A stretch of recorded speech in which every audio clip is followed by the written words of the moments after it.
देश पहले, देश के लिए हम सब कुछ करेंगे।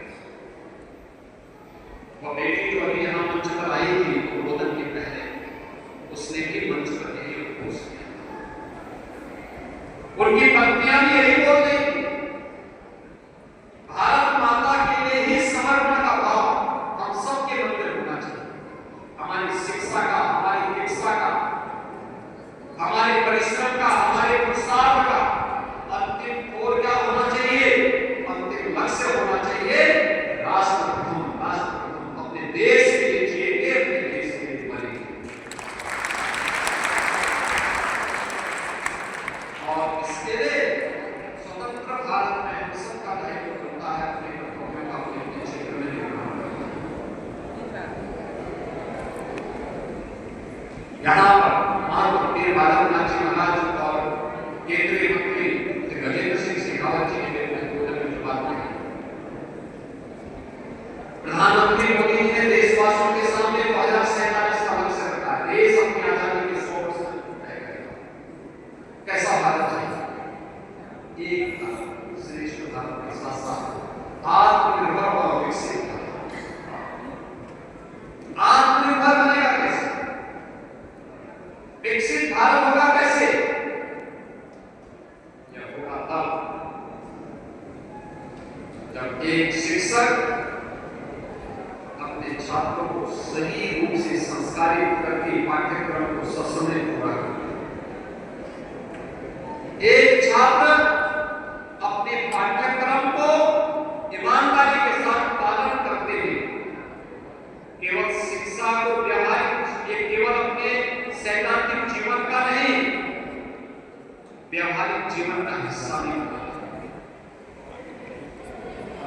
एक अन्नदाता किसान जब ईमानदारी के साथ देश के अन्न उत्पादन के कार्य को संपन्न करता है, एक कारीगर अपनी बेहतरीन कारीगरी के माध्यम से भारत की उद्यमता को एक नई ऊंचाई देता है। ये सभी कार्य राष्ट्र निर्माण के ही कार्य हैं। हर व्यक्ति के द्वारा अपने अपने क्षेत्र में किया जाने वाला ये योगदान, उसके प्रति, उसके द्वारा राष्ट्र के प्रति अपने कर्तव्यों का निर्वहन का ही भाव है। और यही आत्मनिर्भर और विकसित भारत की आधारशिला होने वाली है। यही उस दिशा में आगे बढ़ रही है। ये वही प्रयास है जो भारत को दुनिया की सबसे बड़ी ताकत बनाएगा।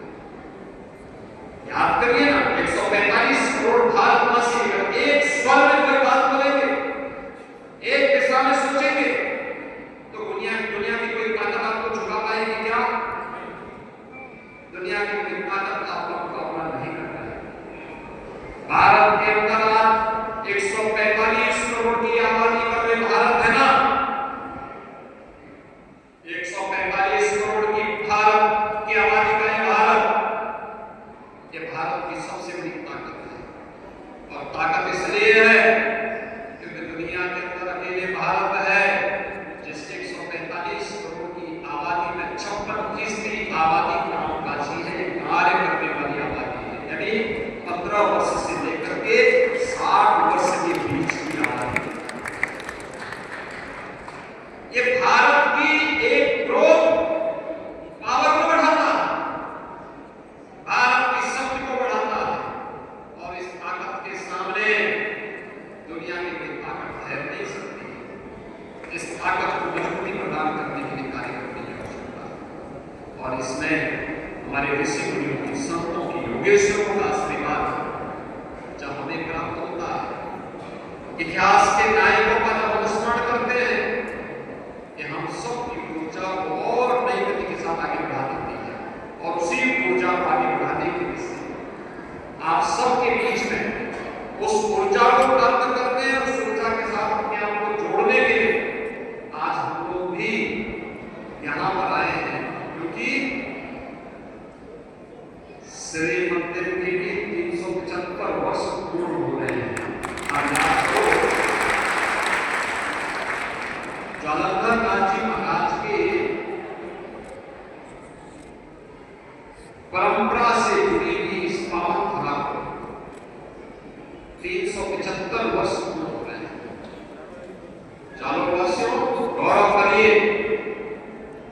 इतिहास है अपने पास। मैं श्री मंदिर में जब हम मूर्ति प्राण प्रतिष्ठा का कार्यक्रम हुआ था तब आया,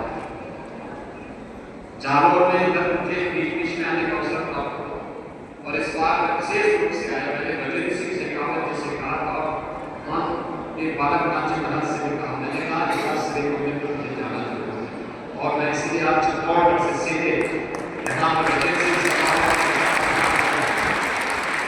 मैं विश्वास के साथ कह सकता हूँ कि आप सभी लोग श्री मंदिर के इस 375 वर्ष की शानदार यात्रा के कार्यक्रम में सहभागी बनकर के इस आयोजन को और हमारे सिद्ध संत योगी शांतिनाथ जी महाराज की स्मृतियों को और नई जीवंतता प्रदान करते हुए उनकी वर्तमान जो पीढ़ी है, हमारे जो योगेश्वर है देव गंगानाथ जी महाराज और उनके साथ उनके जितने गुरु भाई हैं, उनके शिष्य हैं, इन सब लोगों की आपको इसी प्रकार से सहयोग प्राप्त होता रहेगा।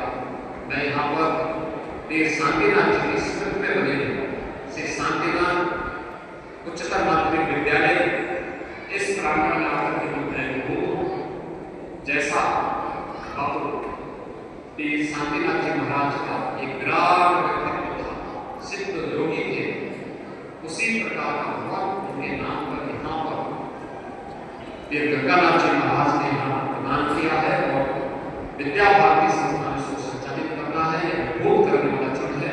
मैं विद्या भारती संस्थान और विद्यालय परिवार के प्रति मैं शुभकामनाएं देता हूँ और विश्वास करता हूँ कि योग्य और तलाशी वीरांगनाओं का नेतृत्व हमारा यहाँ देव शांतिनाथ जी महाराज की स्मृति में बनेंगे।